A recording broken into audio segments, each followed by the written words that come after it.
Assalomu alaykum hurmatli obunachilar. Bugun Deski pansiyonda biza kirpichli domda 3-etajda 3 xonali kvartiramiz sotuvga qo'yildi. Shuni obzorini ko'rsatib o'tamiz do'stlar.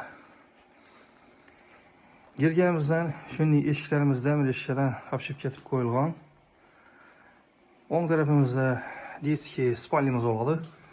Deski spalnimiz ham shunday ko'rinishda, ko'rib turganlaringizdek, pollarimiz laminat polatilingan. Mo'ysha bo'yladan qo'yilib, chiroylatib qo'yib turaylik. Bu yerdan chiqsak do'stlar, banamiz spalni bo'ladi. Spalnimiz ham patologlari gipsokardondan figura bo'lib bezatilgan, natijada patolog etilib, konditsionerlari zamonaviy isitgichlar qo'yilgan.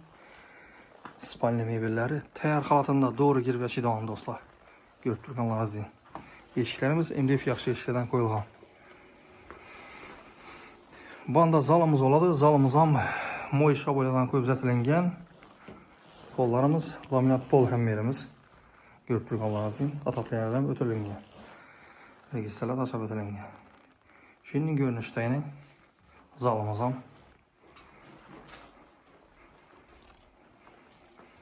Bellerimiz için chiroylatib, figura bezatib qo'yibdilar.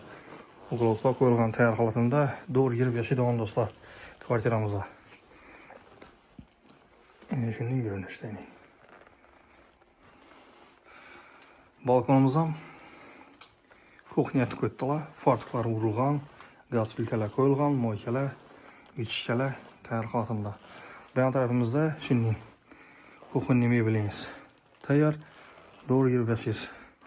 Hamma jihozlar bilan sotiladi do'stlar. Ko'rib turgan jihozlarimiz bilan. Xolodilnik ham mavjud bor.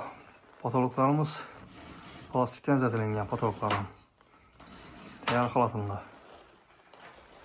Aynalar ham almashgan. Remontdan chiqib tayyor bo'lib turibdi do'stlar. To'g'ri kelasizlar, yashaysizlar. Sanozilni ham ko'rsatib o'tsak do'stlar.